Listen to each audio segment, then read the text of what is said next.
The advice and opinions expressed by the host of Autism Live and her guests are meant solely as suggestion and should not be in any way construed as child-specific advice. The Center for Autism and Related Disorders advises working with a board-certified behavior analyst who has experience with autism before starting any intensive behavioral intervention. Any choices you make in determining your child's treatment are completely at your own discretion.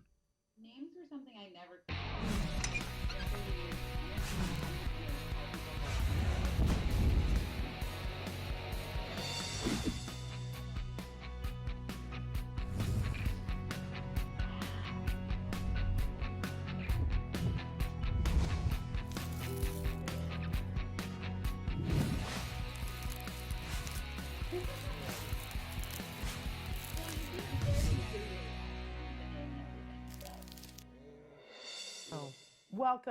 Welcome. I didn't realize because we're here and we're excited that we're here. Welcome to Let's Talk Autism with Shannon and Nancy on Autism Live. And today we're just going to jump right in. By the way, I'm Shannon Penrod, and my other half, Nancy Allspaw Jackson, has been taking some time off. And I think that she'll be joining us back again in the new year, which we will look forward to. But we've got a big show, a show so full of things that we just have to jump in right now. We have a wonderful guest joining us via Skype. Leah Hirschfeld is joining us, and she is going to tell us about research because she's coming to us from the research arm of the Center for Autism and Related Disorders. And Leah, let's start with that. Tell us a little bit about that group of people that you do research with. Absolutely. First off, thank you so much for having me on the show. It's always a highlight for me. For us as well, by the way. So like Shannon was saying, I'm a research coordinator on our research and development team here at CARD. And it actually segues nicely into the research I'll be talking about because I'm going to plug our own research on this episode.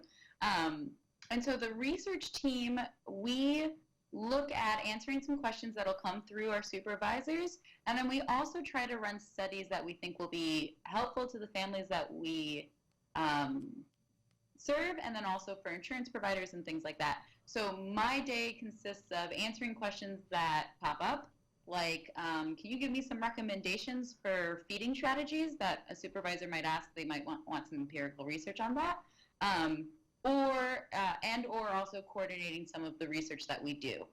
So looking at some studies on the best way to teach a certain skill set. And then we'll kind of run that study so that we can then publish it and be like, hey, this is what we found, and this is super exciting. So the second thing is what I'm going to talk about today. We're going to talk about a research study that our team just published like 5 days ago, so it's super, super fresh. And it's very cool. Again, it's our research, so I'll tell you I'm biased, but I think it's pretty neat. Okay. And hopefully you guys will too. So our team just published a study on virtual reality and using virtual reality to teach safety skills to kiddos with autism.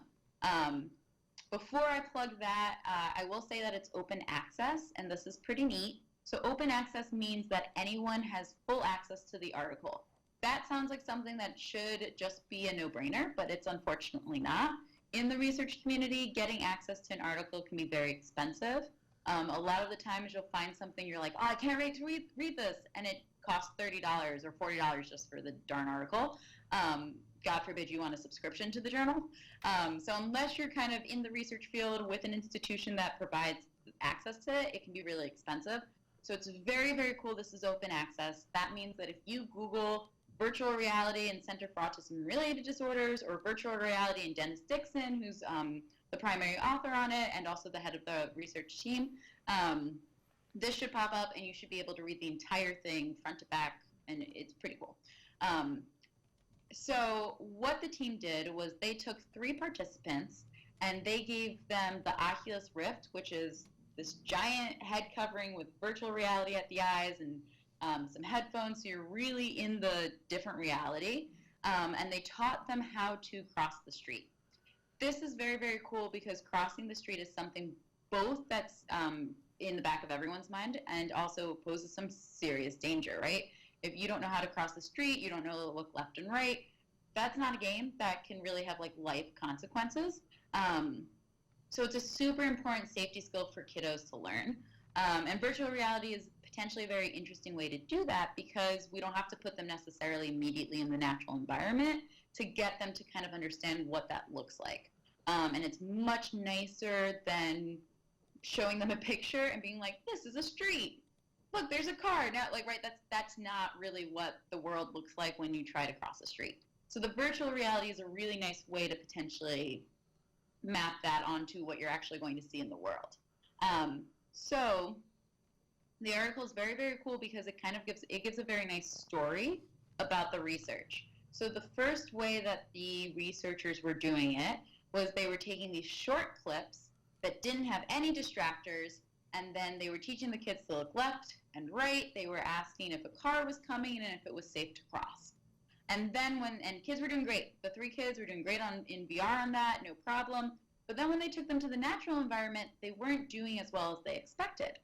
So the researchers thought through this, and they were like, man, our VR system of very clean, no distractors, very easy, very short, isn't what the real world looks like, right? When you're trying to cross the street, there's honks and kids and dogs and construction noise, and it's never that quiet and delightful. So what the researchers then did was they added in those distractor noises, and they also made it so that the sessions were longer.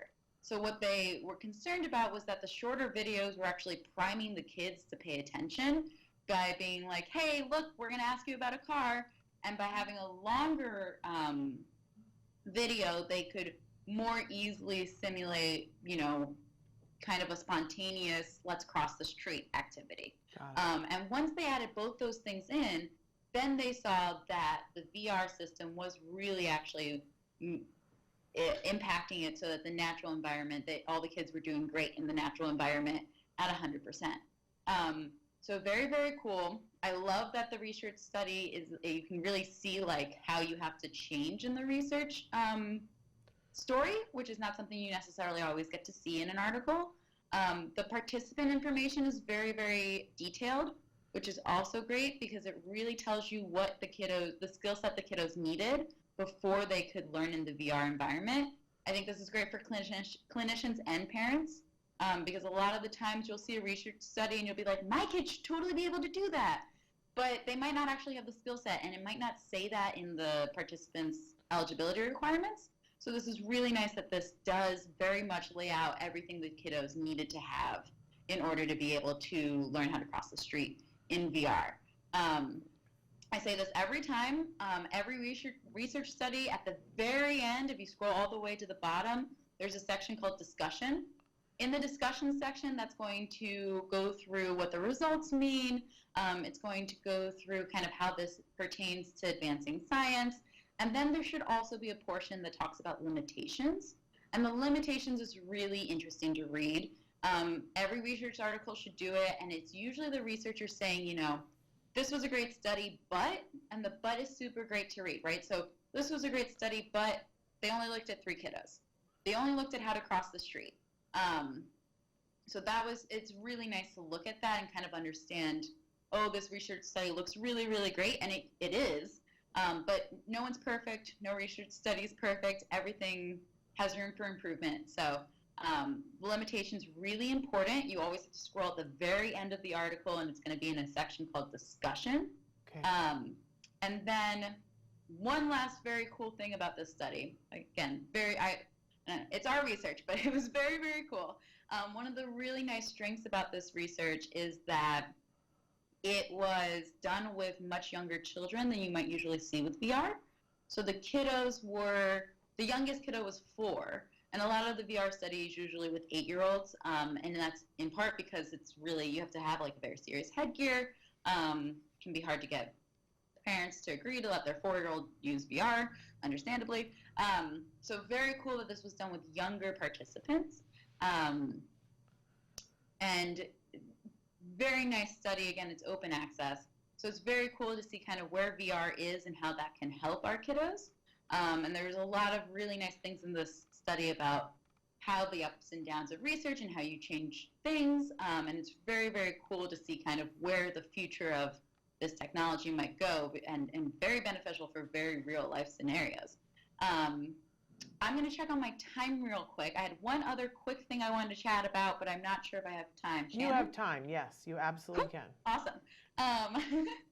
So the other very cool thing I wanted to talk about, very cool is the wrong word, but interesting thing that just came out, again, about a week ago, was about the supply of ABA, or supply of behavior analysis in the United States. And let me pull up my notes real quick. Sorry, I'm off camera. There we go. So this study actually had no research participants. It was just a giant data analysis. Just came out about a week ago. The data was from March 2018 to July 2019, so very, very recent.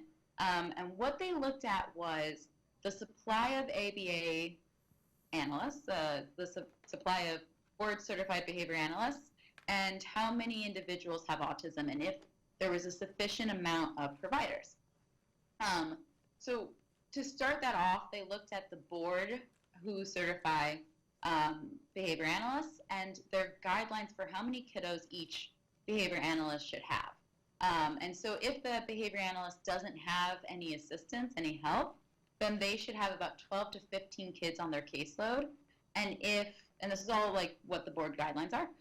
If they do have assistance, you can up the number of kiddos because there's another person helping you, and you can make that about 16 to 24 kiddos. So still pretty small numbers, but super interesting. And so again, with this giant data dive, the researchers looked to see if there were sufficient number of analysts, and they found that there was not a sufficient number of analysts in 49 states and Washington, D.C.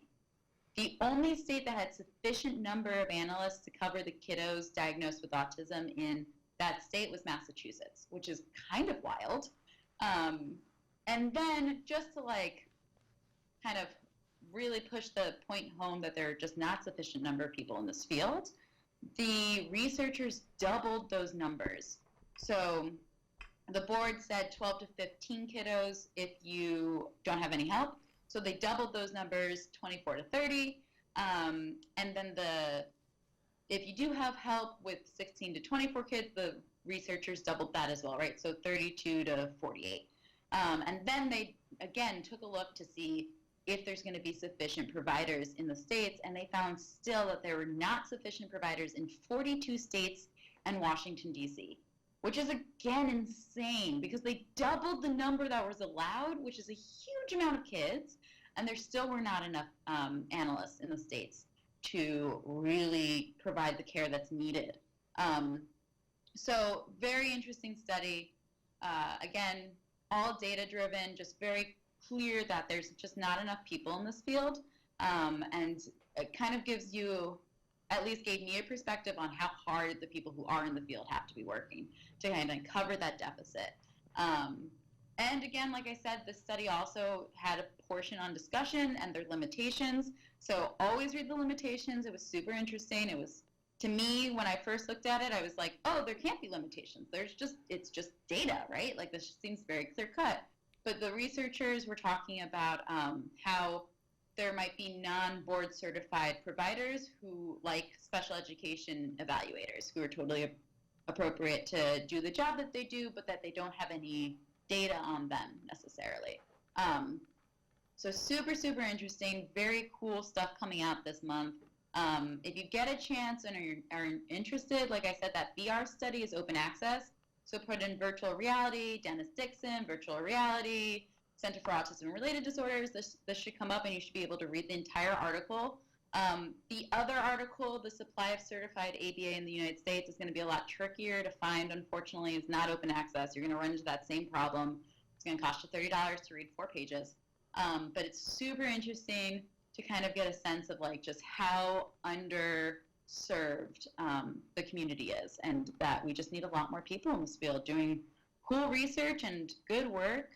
So very, very cool stuff coming up this month. Leah, it's always such a pleasure to have you come and be with us, and because I had no idea that either one of those studies had come out, and I feel like I try to keep my nose to the to the groundstone and be like, what's happening here? And the one that I've been listening to the VR as they've been working on the study, and I didn't know that you guys had published. So congratulations. Thank you so much, and congrats to the team. They did a great job. It was a long road, and you can really see that in the study with having to do reiterations. But it's very cool, and I love that they made it open access. So congrats to the whole research team and to all of CARD, honestly, for getting that out. So it's very, very cool. We appreciate it. And you're going to come back and join us again in January, correct? It'll be either me or Karen Nolte, who's a research manager. So you're upping your game if you get her. You're both great. Don't sell yourself short. I don't, but our research team is really, really top notch. Yeah, you guys are. So yeah, it'll either be me or Karen. You'll get one of us in January, and we love coming on the show. It's such a pleasure to just kind of this time totally just plug our own work, but also just generally spread the word about the research being done and everything like that, because it's pretty cool. And can be pretty dense and not the easiest to get to. So very, very cool stuff. Thank you so much, and happy holidays to you and your family. Thank you. You guys too. Have a great one. Bye-bye. Thank you. Bye. I don't know about you guys, but I geek out on that. We're going to take a break, and then we're going to come back with Vince Redmond, who's a licensed marriage and family therapist, so stick with us. Do you provide care services to someone with autism? Recently, more and more children are being diagnosed with the condition and getting the support they need as awareness grows. But what happens to these children as they grow up? It's estimated that over 500,000 youth with autism will turn 18 in the next decade, and they'll be faced with a very difficult reality. As children with autism grow up, their services start to disappear or become very difficult to access. Things like medical care, mental health counseling, vocational training, and more. All services that are still desperately needed. The loss of support that youth with autism face as they grow up is so severe that it's referred to in the autism community as falling off a cliff. Adults with autism need the same level of support they had as children to avoid falling off the services cliff. Introducing Skills Living, the web-based software designed specifically to help transitioning youth and adults with autism so they can avoid the cliff and instead fly to success. With Skills Living, help your learner with autism develop the skills they need in all the critical areas of adult life, including self-control, planning, and problem-solving, effective communication, performing life skill tasks for independent living, acquiring and maintaining employment or other meaningful activities, developing and maintaining social skills and relationships, accessing transportation and public services, and being safe. Skills Living includes a comprehensive assessment, a data collection mobile app, behavior intervention plan builder, and automatic progress reporting. It also provides a complete curriculum addressing 16 key areas spanning the entire range of functioning adulthood. Skills Living is easy to use and can be implemented by schools, parents, and autism service providers. Call or click today for your free demo and see how Skills Living can help your learner with autism avoid the cliff and instead reach their fullest potential. Skills Living. Wish, learn, become.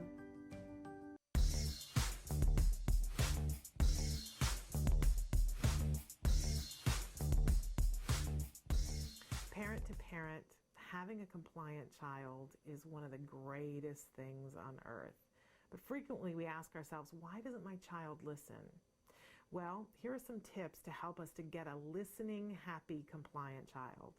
First, we want to make sure that we make compliance worthwhile. Whenever your child does something that's compliant, make sure that you praise them and heap rewards on them that are meaningful to them, things they really want. One of the things that we have to be mindful of is that if the child isn't compliant, we have to praise more often. Just heap it on. If you say to yourself, there's nothing to praise, they're not doing anything that I want them to do, then ask them to do something that they already want to do. This is a really tricky way of being able to praise them. And then, of course, the last thing that we want to do is catch them doing good things when they least suspect it. And make sure you heap that praise on, because having a compliant child is one of the best things in life. Token economies are a great way to get to good behavior with your child.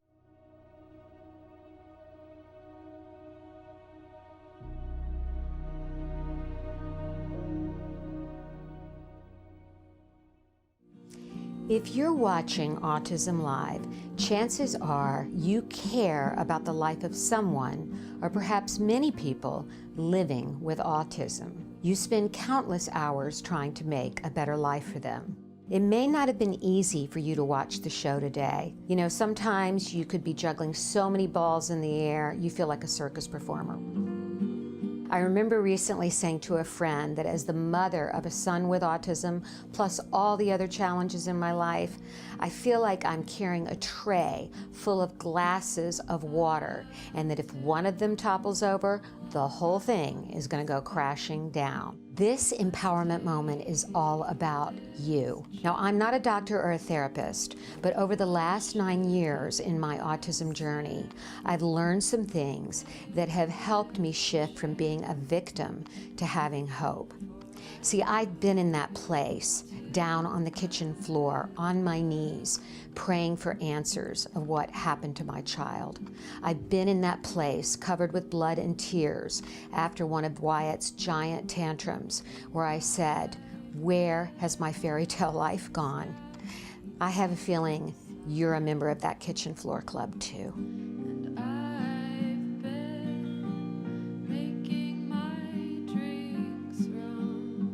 It's been a process, but I've come from that place of being a victim to becoming an advocate for my son Wyatt and for many others as the executive director of ACT Today, or Autism Care and Treatment Today. Let's start with reframing the way you think about yourself and your child. I want you to say after me, "I'm an activist." That's right. I'm an activist, because just by watching this program, you are taking positive steps to make the world a better place for your child or someone else living with autism. You are a positive force of action in the world. I want you to start thinking of your so-called disability as an opportunity, because it's within our challenges that our greatness is revealed. That's where we find our courage and resiliency. And parenting a child with autism is one of the greatest challenges a parent can face.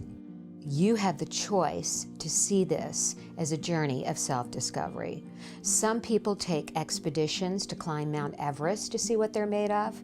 You don't have to travel that far, because parenting a child with autism is an expedition of the soul. Until next time, stay strong and keep the faith.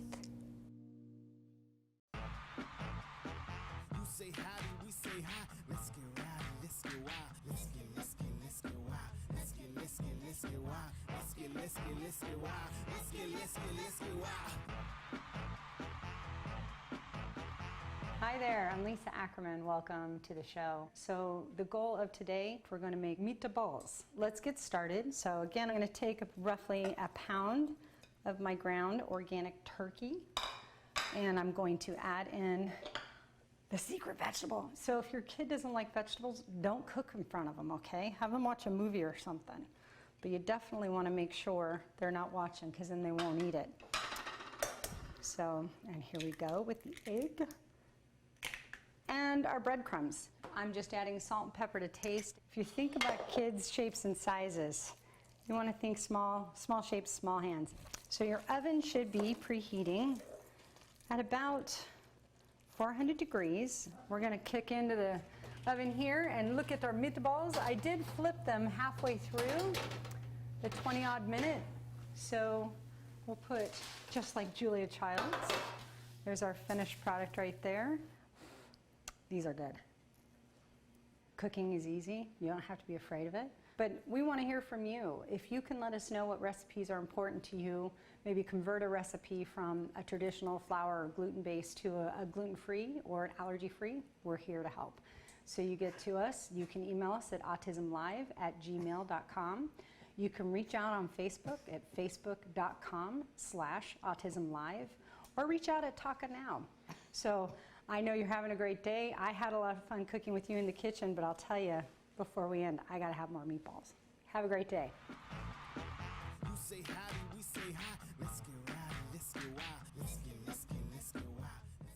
Welcome back. We are back and so happy to be here with Vince Redmond, who is a licensed marriage and family therapist. He is also the director of family services at CARD and somebody that I think is really remarkable.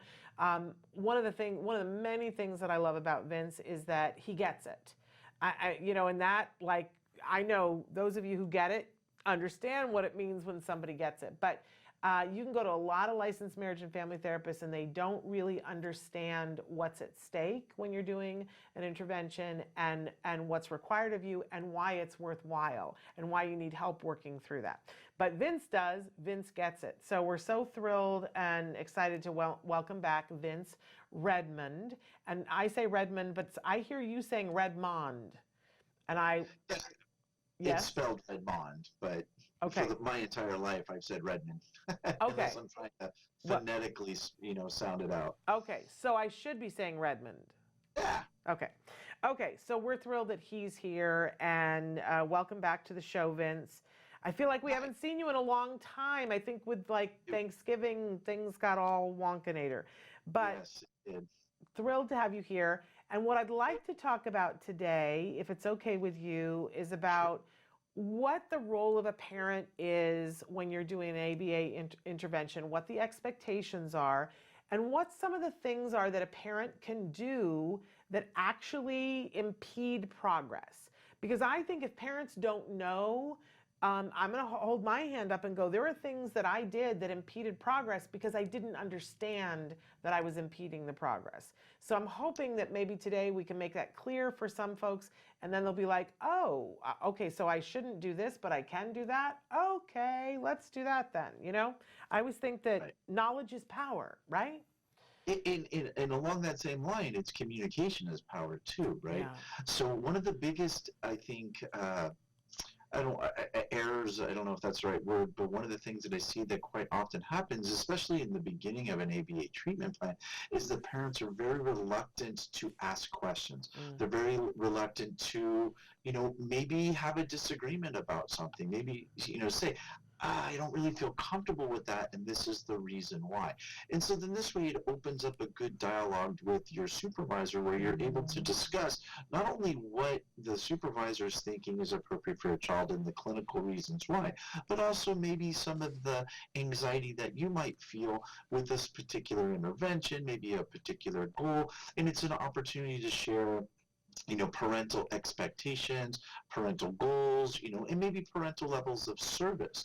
Because one of the other things that comes up is, in an effective treatment model, the parent participation is absolutely essential. Not only just the education part, but the application of the same interventions, the same behavior intervention plans, and so forth. So early on, there's a lot of expectation that's being put onto CARD from the families, but also from CARD to the families, and that can get really confusing if we're not able to communicate that effectively. Absolutely. And as with everything, there's a line, right? And you can be on this side of the line or you can be on that side of the line, right? And I love that you were saying, it's okay to say, I'm concerned about this. And I can think of times when we were going through this where they would say, here's the intervention that we would like to do. And in my head, I would go, well, that's not going to be possible. But I felt squeamish about saying it to them because I thought that they would think that I was saying no, or that I wasn't a good parent, that I wasn't willing to do what I needed to do for my son. And so I'd be like, oh, I don't want, so I would say nothing and then not follow through on it, because in my head I'd be like, that's not realistic for my life. And then there were other times when I know me where they would say something and then I got a little bit more confident and I would go, no, that's not going to work. And I would just say no.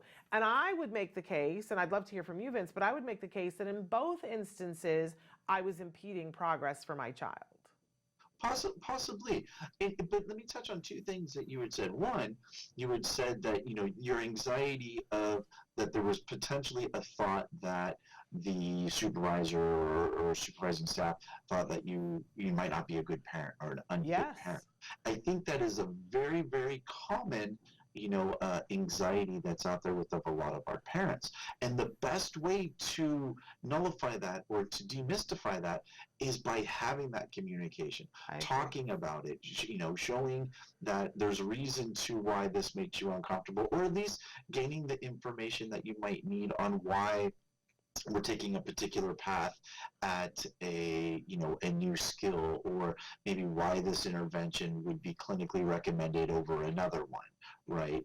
Those types of things. Because the more we're able to communicate and express both what we're thinking and what our expectations are, then we're forming more of that team, the team that we need to make the treatment the most successful for our children, right? That's the best way to do it. And that also at the same time lowers that threshold of anxiety of, am I a bad parent? They might think I'm a bad parent. Now it's more of a feeling of, okay, we're on a team. My expectation, my views are valid. They're accepting, and we're able to go ahead and talk about things, right? There's no one topic or anything that we're not able to talk about, which I think that is a huge barrier to overcome with most of our families. Yes. And then the second thing you had mentioned was that I'm just saying no. And I do think there are a lot of families that once their anxiety goes up, they do just say no. And then they're not able to explain why. They're not able to explain why that's making them uncomfortable, why that's making them feel anxious, and it just comes out no.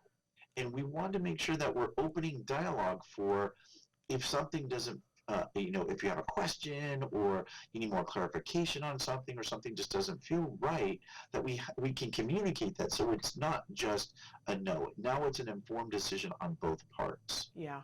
I have to say that the remedy for all of this, and I love, it's exactly what you're saying, that if there's something that they want to do an intervention and you don't feel comfortable, and you can practice. I can remember doing this with my husband, practicing with him saying the words, so that then when you say it in the room with all the anxiety, you don't feel as bad about it. But saying, hey, I got to be honest, I feel uncomfortable about this because what I'm worried about is, right? And that then the conversation can happen. Because I always kiddingly say I gave up mind reading to be an autism mom. Well, the fact of the matter is that these wonderful BCBAs that work with our kiddos, they never took a class in mind reading. They took classes in perspective taking, and they're desperately trying to take the parents' perspective about what's happening, but we should help them out. We shouldn't make them guess. We should tell them, here's what I'm worried about. And case in point, I just want to pick from my story, is that there were lots of times that we've talked before on the show about food as a primary reinforcer. It's like the easiest thing in the world to get a kid to, be able to want to work on something, to have their favorite food. And I just carte blanche said, no, there will be no food. We're not doing that at my house. Right. And, the first supervisor that I had was like, oh, okay, because I was so definitive about it. No food at our house, right? The second supervisor came in and said, but why? Why, Shannon? Why are you concerned about that? And I felt comfortable enough to say to her, I come from a family of people who have food issues, and I don't want him to have a food issue. I don't want everything in his life that is, pleasurable to be tied to a food memory. I don't want that to be how we do this, because I think that the gene is large in our family for us to be large and to take our reinforcement from food. And you know what? She was able to deal with me then, because she was like, oh, that's so not what I thought you were going to say. And then we moved forward where we save food for very extreme circumstances and used it very lightly. It did get used, let's be clear about that, but it didn't get used for everything. Right. Because she is the most powerful. Because she took into consideration what I was saying, she heard what my fear was, and she said, and when we use food, here's how we will use it, and here's how we will use it sparingly, so we won't get to the outcome. And then I was okay with that. but it was a conversation. And I think everybody, and sometimes you feel squeamish about it because sometimes it's personal. Sometimes it's like, did I really want to say to her, well, look, you know, I come from a family of fatties and we don't know when to stop. No, I didn't really want to have that conversation with her. But, you know, it was the truth that I didn't want to set up a circumstance for him where all good things were tied to food. And she heard it. She heard it, and we moved forward accordingly. So, and you phrased it perfectly. It's a conversation, and that's all we're having. Two adults having a conversation based on a need, an anxiety, a clinical recommendation, parental expectation, or what have you. Right? We're just having conversations. No one's telling anybody what to do, and no one's expected to do anything, you know, just blindly and without care or concern. Having these conversations at your clinic meetings, at your, you know, caregiver support meetings is essential, because these are the linchpins that really put an effective treatment plan together, because not only everyone's working on the agreed upon goals and the behavior plans are all being utilized inside and outside of treatment, but it's also training and helping and guiding the family on how to generalize these skills at home, how to generalize the language, how to generalize the behavior plans. And when that happens, then not only learning skills are quicker for the kid, but they're also generalizing a lot faster for the entire family. But you brought up a word a little while ago, anxiety. And I know firsthand that anxiety is a large part of what had me sometimes being the difficult parent who was impeding progress. So let's take a second to talk about anxiety and how it manifests itself in a parent sitting and talking with a supervisor and how that can lead to the impeding progress.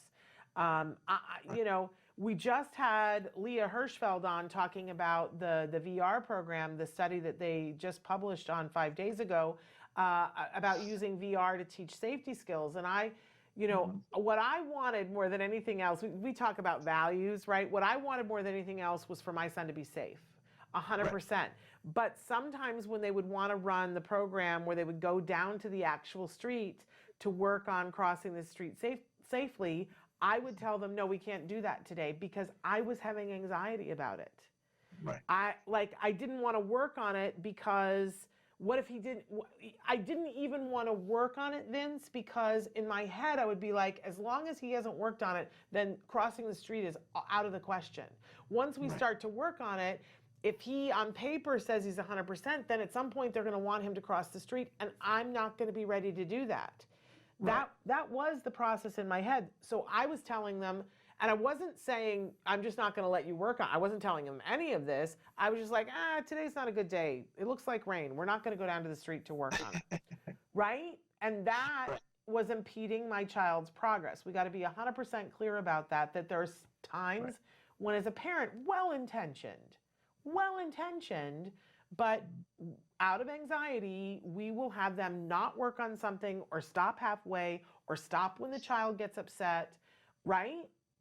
Right. And again, our anxieties manifest itself in many different ways, right? Sometimes they come out in fear, sometimes they come out in anger, sometimes they don't come out at all, and we just get paralyzed and frozen and don't say a word, right? So anytime that you feel or you know that you're withholding, or maybe you reacted to something in a way where you wouldn't typically react to it, your anxiety levels are up. Right? And it's at that point where we need to have those conversations with either your supervisor or your therapy staff, and talking to them about whatever it is that we're anxious about. So obviously, let's use safety situations, crossing the street, right? Having that conversation. I'm afraid that when we go down, it becomes real. Now he's in real danger. That is a concern to me. And then we can talk about what we're going to do, how it's going to look, how you can be a part of it, how we're, going to anticipate and obviously look for cars, all the different things that you need to hear.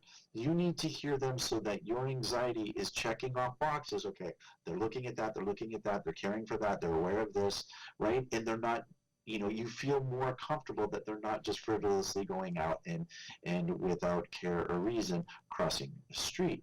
But even though logically we might know they're going to do that, these are highly trained professionals, but our subconscious needs to hear these things, needs to know that there's a direct understanding with one another for our anxiety levels to drop. So one of the keys that I see is anytime I know that I'm avoiding something, that for me is a time that I need to have a conversation with, either it be a professional or a spouse or a family member or what have you. And like I said, because everybody's anxiety manifests differently, we have to be in tune with our own behaviors, with our own symptoms. And once that happens and we're aware of it, we're now able to identify and have a conversation about it.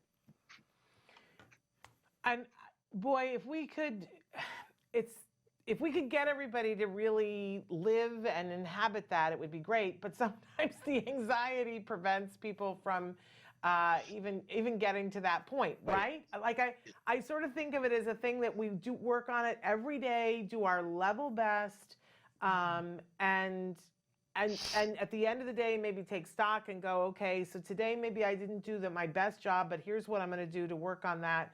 I had to be put on a behavior contract as a parent because there were times when I wanted to interrupt, and they logically explained to me why I couldn't interrupt and what I could. They gave me a replacement behavior instead of what I could do if I wanted to interrupt, but I couldn't.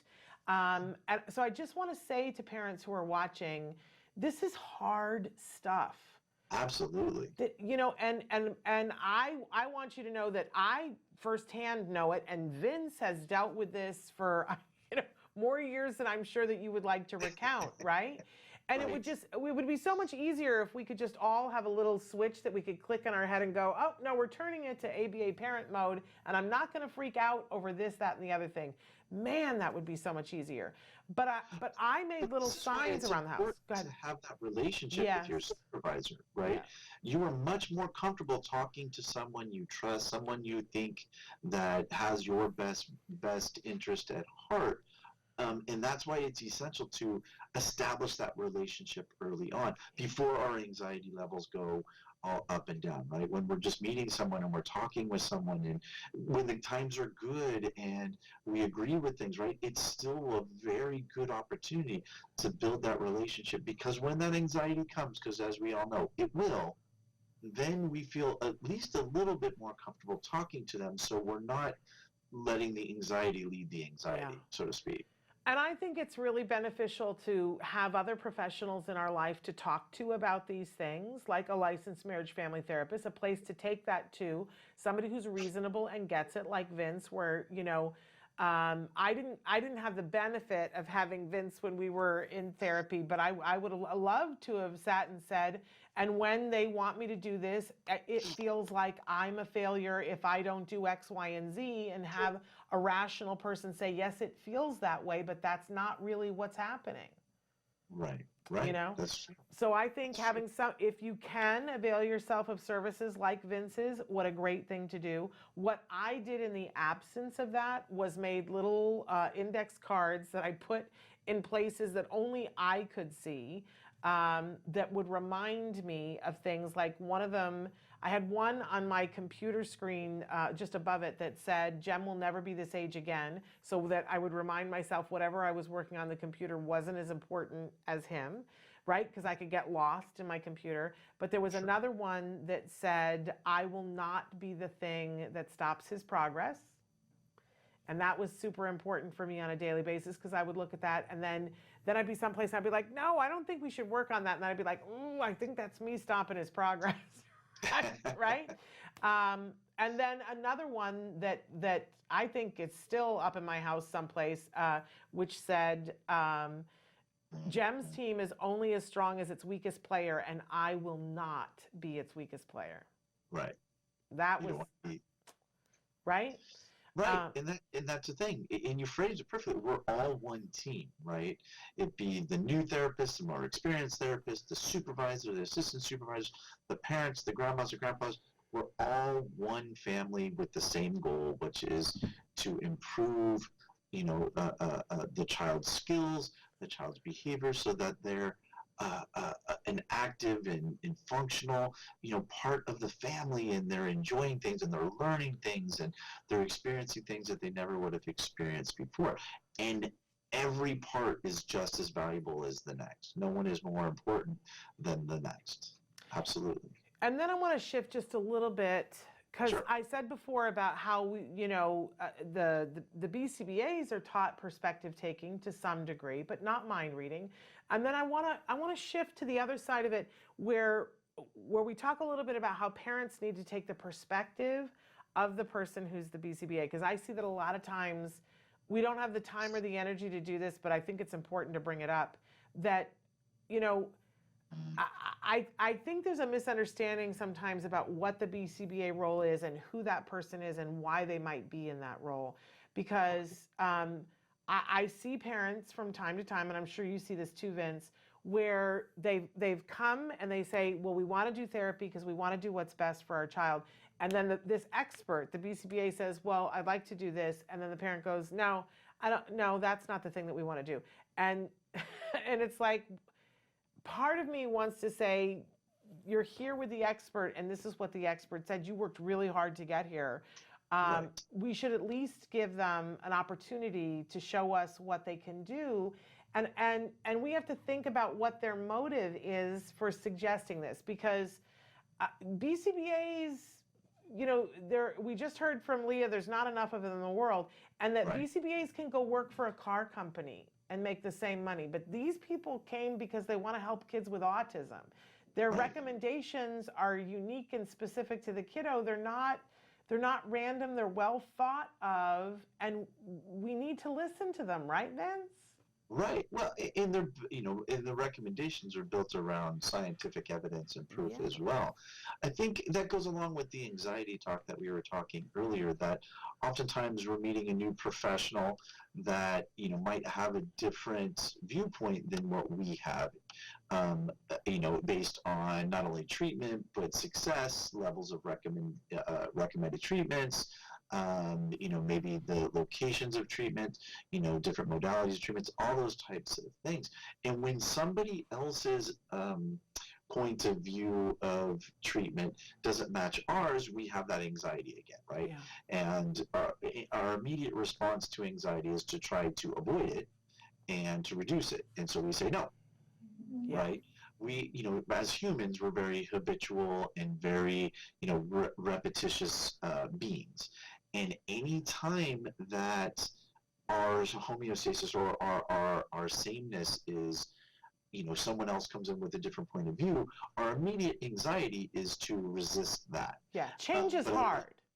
Yeah, and I like your point though. When you're meeting with a professional whose expectations is to help your child the best way they know how, and they're specifically trained and scientifically, educated on how to do that. And along with that is teach you how to do it too, so that you then also have the same expectation and the same knowledge and the same skills, so that what the child's receiving in therapy, they're receiving outside of therapy as well. Yeah, I just want for parents to think about the fact that if I'm a person who went to school for many years because I want to help kids with autism, and I'm here with a parent and I see this kiddo and I've got my plan that, as you said, is based on scientific evidence, and I go, okay, so here's what I would like to do. And it's perfectly acceptable. We've already covered it for the parent to say, I'm uncomfortable with this because, right? But a lot of times we don't say that, we just say no.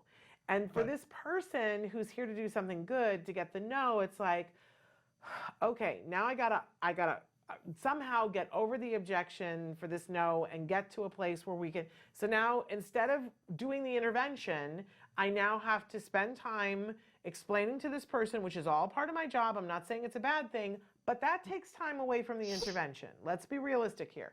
So, okay, we get to an agreement. Okay, we've worked it out. Fine, we built rapport. It's not wasted time. But, then it comes up again. No.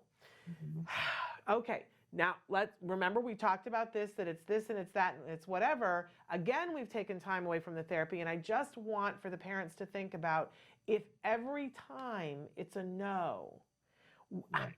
if every time that this professional is here to help your child, they have to stop and talk you through whatever it is, it adds up. It adds Yeah, up it does. to not being progress. It does. And in what you're mentioning is, again, the essential reason why trust is needed and it needs to be established in the beginning is Yeah. if you're not trusting the individuals, and this could be because of past histories with previous agencies or previous professionals or what have you, but that trust, your perfect example of why, if we can't have trust in the providers and build that relationship, there's going to be roadblocks with every single major change that happens in the program. And every time that's going to take time away from the direct treatment, that's going to take time away from, some of the success, and it's going to, definitely slow down progress for the child to reach their goals. So if there's questions or if there's a concern, bring that up early on. Don't wait on it. Don't sit on it. Don't let it fester. Don't let it grow, because that's where we start getting into those barriers of success. But once we can establish the trust, we can establish the relationship with one another, then we can have, it's just conversation, like we were talking earlier, it's just conversations about questions, and they're no longer barriers. We're able to explain things, talk about things, work things, make adaptations, along the way, which of course is going to happen, and those oftentimes are the best things ever. But if we're putting up barriers, then what we're doing is, keep restarting, emerging, restarting, emerging, restarting. And by doing that progression that your child is working towards is going to continue to be hindered, but also it's breaking down the relationship that you have with your professionals, because that constant re-questioning, that constant not trusting, that constant no is going to, continue to tear down that relationship, because everything that the treatment team is doing is being, I guess, deemed as inappropriate, or might be deemed as not going to be successful for your child. So we're working against each other at that point, and that can be very damaging to the overall progress of the treatment plan. Yeah. And we're almost out of time here, Vince, because I know you got to get to a meeting and I eventually have to get to it too. But not to put too fine of a point on it, for parents, let me be 100% clear. You always have the right to say no, always. Right. That is absolutely your right. But my point to you is, you didn't bring your child to the playground, right? You brought your child to an ABA professional. So you still have the right to say no, but if you keep saying no and keep saying no and keep saying no, then at a certain point, it's like me going to the doctor and saying, I don't want to take your medicine. And then eventually the doctor says, I think you should see someone else then, because I really can't help you. If you don't want to do it the way that I have decided to do it, then I suggest that you go see someone else. And that is what happens. And parents are always dismayed when that happens, Vince. And I'm always very sad for them when that moment comes, when any ABA provider says, this isn't really working out, because you've exercised your right to say no, but at a certain point, then we don't have a room to do what we need to do. Right. And then it's our ethical, responsibility to help the family find services. It might be ABA, it might not, it might be other types of services that are best meeting their expectations, because as we had mentioned in the very beginning, right, ABA is very intensive. It's very demanding. It's very difficult for families and staff and the child, right? It's a very taxing treatment, no doubt about it. And there's going to be bumps in the roads, like Shannon said. We're going to say no's here and there. We're going to have disagreements here and there, and that's part of the process. It's absolutely okay. But sometimes this intensity or this type of treatment isn't what the family is looking for, or isn't going to fit their expectations and ideologies. And so then we go ahead and help them find other resources, what are out there in their community, and we're more than happy to do that as well. Yes. But hopefully then that sits better with the individual. But it always feels bad, I think, for parents when the relationship is stopped. I do feel that for parents, understanding what that line is really, really difficult. You need to be an active member of the team. You need to voice things and have conversations and say when you have concerns about something, but you can't constantly say no unless what you really want is to do something else, that's fine too. Anyway, I beat that dead horse. Vince, you're amazing. We have so enjoyed having you with us in 2019. This is our last show of the day, our last show of the year, excuse me. But you are coming back with us in 2020, correct? Absolutely. All right. Happy holidays to you and to your wonderful family, and we will see you back in 2020. Sounds good. All right, take care. Happy holidays to everyone. Thank you. Bye-bye. Bye-bye. All right, we're going to take a short break. We'll be right back after these messages.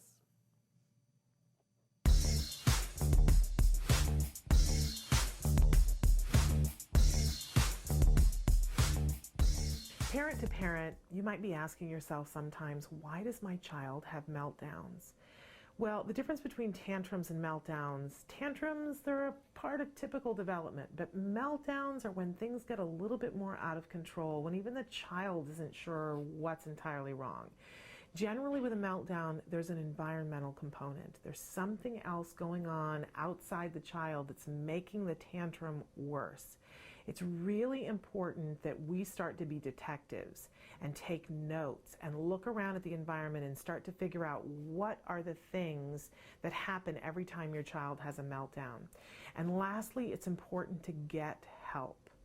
You really can't face these kinds of things effectively, completely on your own. Tantrums, they're a part of typical development, but don't accept meltdowns as something that just happens. Make sure you get help and support. You might be asking yourself if your child has autism.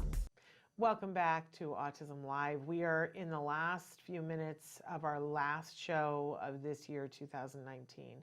And I just have to take a minute to say we're still going to be doing programming all next week, the next 2 weeks. It's just not going to be new programming. So you can still write in and you can still ask questions. We archive everything. You just won't see an immediate response back. It will be all pre-recorded shows. But we will be back in 2020 with some pretty amazing stuff, and we're very excited about some new things that we're going to be doing here on the show. I just want to say to all of you, whatever holiday you celebrate during this time of year, or even if you're not celebrating a holiday, if this is not the end of the year for you, I just want to say, no matter any of that, what a privilege it is to get to be here with you. And I hope you know how much it means to me to have the ability to hear from you and to be in a classroom where sometimes you guys are the teachers, and that's very, very exciting for me. And to have the access to the level of guests that we have here and enjoy here on the show on a regular basis. You're going to see that finally this spring, we're scheduled to get a credits roll that will roll at the end of this so that you will hear and see all of the people that are involved with Autism Live and the roles that they play. But I would be remiss if I did not mention, first of all, Traven Hardy, who is on the board right now and is our live content producer. And he is an amazing gentleman. And has added so much to our show. We're so grateful for him. Cindy Dillon, who has come onto our team and really made the toy thing happen and books our guests and is absolutely amazing. We also want to give a big shout out to Dr. Doreen Grampiche, who is our executive producer and has made it possible and given us carte blanche for us to cover the topics that we want to cover here on the show. Her ongoing support has been nothing short of heroic, and we so very greatly appreciate her support and her ongoing support as we try to bring the things that we bring to you guys. But the last, and I think, the most important element of this show is you. that you guys as the viewers have shown up. We have spent to date, it's less than $500 we've spent on active publicity. So that's pretty amazing that millions of you are showing up here. We hope you'll continue to do that and to share, because otherwise people don't find us. Let them know. I'm both, I love and am dismayed when I say to people, oh yes, the show Autism Live, and they're like, how have I never heard of that? And I'm like, I just don't know. Because you didn't hear about it till today. But we hope that together with you, we will find even more people who want and need this resource, and that we will continue to listen to you, the viewer, about what it is that you want to hear and see on our programming. I hope that you all have lovely, wonderful holidays, and I will see you in the new year, where we will be fresh and bright and shiny, bushy-tailed, bright-eyed, and bring you more inspiration and information, because that really is what we are about here at Autism Live. My blessings to all of you. Happy New Year, happy Hanukkah, Merry Christmas, happy Kwanzaa, and what do we say? Happy Ramadan? I don't know. But write in and tell me all of the things that we should be celebrating. I will see you back in the new year. Until then, give your kiddos a hug from me, and one for you too. Bye-bye for now.